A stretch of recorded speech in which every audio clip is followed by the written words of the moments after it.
Hello साथियों, नमस्कार। Polytechnic पाठशाला 3.0 में आप सभी का स्वागत है। मेजरमेंट का आज ये 12वां लेक्चर है जिसमें हम डैम्पिंग के बारे में आपको पढ़ाएंगे। किसी ने मैसेज किया था, कमेंट किया था कि इरर के बारे में पढ़ा दिया जाए, इरर कैलकुलेशन कैसे किया जाता है। वो सारी चीज़ें आपको पढ़ाई जाएंगी, टेंशन ना लीजिए। पहले ये टॉपिक ख़त्म करते हैं, फिर उसके बाद आपको इरर पढ़ा देंगे, ठीक है। तो डैम्पिंग क्या होता है, मेजरमेंट में हम आपको पढ़ाने वाले हैं कि डैम्पिंग टार्क क्या होता है, डैम्पिंग की क्या ज़रूरत है किसी भी इंस्ट्रूमेंट में, ठीक है। लेक्चर को लेने से पहले हम चाहते हैं कि आप चैनल को ज़्यादा से ज़्यादा सब्सक्राइब करिए, ठीक है। ज़्यादा से ज़्यादा शेयर कीजिए, लाइक भी कीजिए। देखते हैं कई सारे लोग ऐसे हैं कि इतने व्यूज़ ज़्यादा होंगे, लाइक्स कम होंगे। अगर लाइक्स नहीं है तो कम से कम डिसलाइक होने चाहिए। तो ना तो डिसलाइक है और ना तो लाइक है, तो दोनों में से या तो आप लोग भूल जाते हैं करना, ठीक है। तो अगर लाइक करेंगे, लाइक तभी कीजिए जब आपको क्लास अच्छा लगे, और लाइक करने लायक नहीं है तो आप मत कीजिए, कोई दिक्कत नहीं है। लेकिन इतना भी नहीं है कि लाइक करने लायक मेरा लेक्चर नहीं है, ये तो मैं बहुत अच्छे तरीके से जानता हूँ, ठीक है। EIM लेक्चर 12 डैम्पिंग टार्क के बारे में हम आपको यहाँ पे पढ़ा रहे हैं कि जो डैम्पिंग टार्क होता है ये क्यों ज़रूरत है किसी भी इलेक्ट्रिकल इंस्ट्रूमेंट में डैम्पिंग टार्क की। आपको पता है कि जब किसी भी इंस्ट्रूमेंट में अंदर जब करंट या वोल्टेज या कोई भी इलेक्ट्रिकल क्वांटिटी प्रवेश करती है तो उस कंडीशन में क्या होता है, उस कंडीशन में पॉइंटर डिफ्लेक्ट हो जाएगा, डिफ्लेक्टिंग टार्क की वजह से डिफ्लेक्ट हो जाएगा।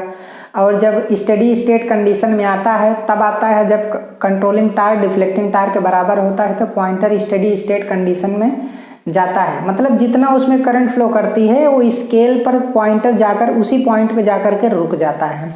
लेकिन रुकता नहीं है, वहाँ पर ऐसे ऐसे पॉइंटर क्या करता है, वाइब्रेट करता रहता है। पॉइंटर जो है उस मेजर्ड क्वांटिटी के इर्द गिर्द ऐसे क्या करता रहता है, वाइब्रेट करता रहता है, वाइब्रेशन होता है या फिर कहिए ऑसिलेशन होता है। समझ में आया। तो उस ऑसिलेशन को ख़त्म करने के लिए हम डैम्पिंग सिस्टम का यूज करते हैं। उसके लिए हमें एक डैम्पिंग टार्क को क्या करना पड़ता है, डेवलप करना पड़ता है। तो जो डैम्पिंग टार्क होता है किसी भी इंस्ट्रूमेंट में, वो डैम्पिंग टार्क पॉइंटर के ऑसिलेशन को क्या कर देता है, रोक देता है। जब पॉइंटर का ऑसिलेशन एकदम ख़त्म हो जाएगा तब जाके रीडिंग हम अच्छे तरीके से ले पाएंगे। समझ में आया। अगर मान लीजिए ऑसिलेशन करता रहेगा तो हम कंफर्म नहीं कर पाएंगे कि हमारा पॉइंटर इस पॉइंट पे है कि इस पॉइंट पे है। इसलिए कंफर्मेशन के लिए हम क्या करते हैं, डैम्पिंग टार्क को अप्लाई करते हैं, जिसकी वजह से पॉइंटर हमारा स्टेडी स्टेट कंडीशन में आ जाता है और एकदम रुक जाता है। समझ में आया। जब रुक जाएगा तभी हमें पता चल पाएगा कि हमारा ये पॉइंटर किस लाइन में है। समझ में आया। तो हम अच्छे तरीके से उसका मेजरमेंट कर पाएंगे। इसलिए जो है डैम्पिंग टार्क की क्या होती है, ज़रूरत होती है। समझ में आया। तो यहाँ पर लिखा है कि जो डैम्पिंग टार्क है, डैम्पिंग टार्क की सहायता से पॉइंटर बहुत तेजी से स्टेडी स्टेट कंडीशन में आता है और डैम्पिंग टार्क के द्वारा पॉइंटर में हो रहे वाइब्रेशन या ऑसिलेशन को दूर किया जाता है, जिससे मेजरमेंट जो है आसानी से हो जाता है। समझ में आया। तो पॉइंटर के वाइब्रेशन या ऑसिलेशन को कम करने के लिए हम डैम्पिंग सिस्टम को क्या करते हैं, अप्लाई करते हैं। तो इंस्ट्रूमेंट में कितने टार्क यूज होते हैं, 3 टार्क यूज होते हैं। एक डिफ्लेक्टिंग टार्क होता है, एक कंट्रोलिंग टार्क होता है और एक आपका क्या होता है, डैम्पिंग टार्क होता है। अब बात ये आती है कि जो डैम्पिंग टार्क होता है वो 3 तरीके से डेवलप किया जाता है। डैम्पिंग टार्क कितने तरीके से डेवलप किया जाता है, 3 तरीके से। पहला एयर फ्रिक्शन डैम्पिंग, एयर के माध्यम से जो है हम क्या करते हैं, डैम्पिंग को यूज करते हैं। और एक ईडी करंट डैम्पिंग है और जो तीसरा है आपका फ्लूइड फ्रिक्शन डैम्पिंग।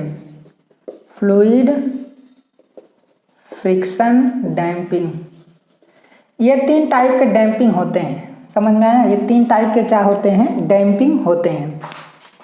जब एयर के माध्यम से हम डैम्पिंग सिस्टम को यूज करते हैं ठीक है। तो क्या होता है, एयर फ्रिक्शन डैम्पिंग होता है। लेकिन यहाँ पर जो मेन चीज़ जानना है उस चीज़ को हम यहाँ पर बोर्ड पर लिखे हैं, उसी मेन चीज़ को आपको जानना है और उसके बाद बुक के माध्यम से आपको उसका फिगर, एयर फ्रिक्शन डैम्पिंग का जो फिगर होता है आपको उसे क्या कर लेना है, बना लेना है। ठीक है, उसके बारे में भी हम डिस्कशन करेंगे अच्छे तरीके से। जब इंस्ट्रूमेंट का डिजाइन करेंगे तो वहाँ पर एयर फ्रिक्शन डैम्पिंग सिस्टम को भी हम क्या करेंगे, बनाएंगे। ठीक है, अभी यहाँ पर हम फिगर नहीं बनाएंगे, केवल ये समझना है, ठीक है, कि एयर फ्रिक्शन डैम्पिंग से कैसे जो है टार्क क्या होता है, डेवलप होता है।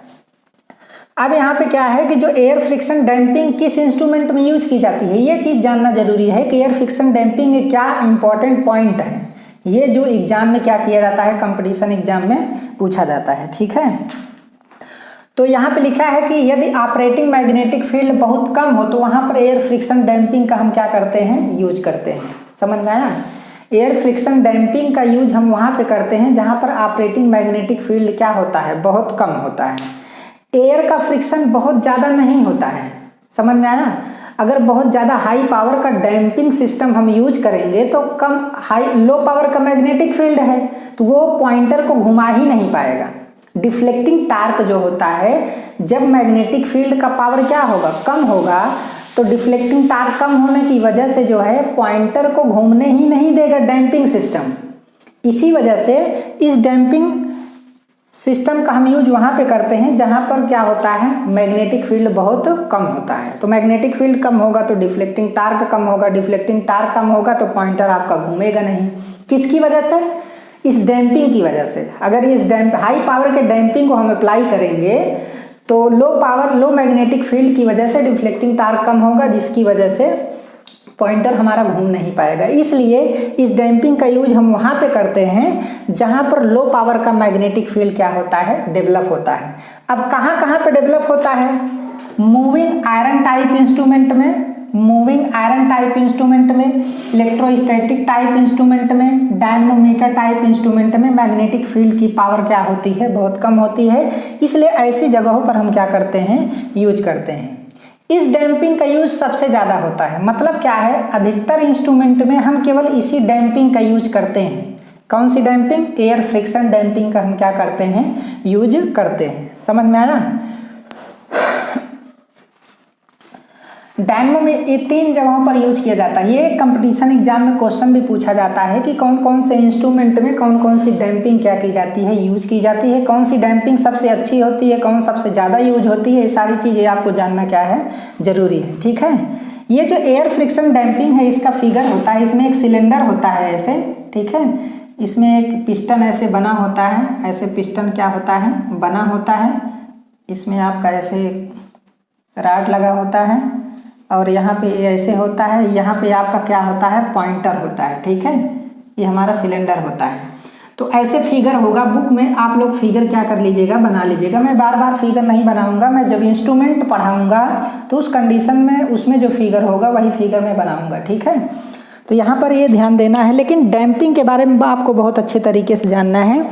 अगर एग्जाम में डैम्पिंग का क्वेश्चन पूछता है तो तीनों डैम्पिंग के फिगर आपको क्या करने पड़ेंगे, बनाने पड़ेंगे। जो बुक में दिए गए हैं आपको अच्छे तरीके से आप क्या कर सकते हैं, बना लेंगे। ठीक है, अब यहाँ पे क्या है, ये तो एयर फ्रिक्शन डैम्पिंग हो गया। अब दूसरा क्या होता है, ईडी करंट डैम्पिंग।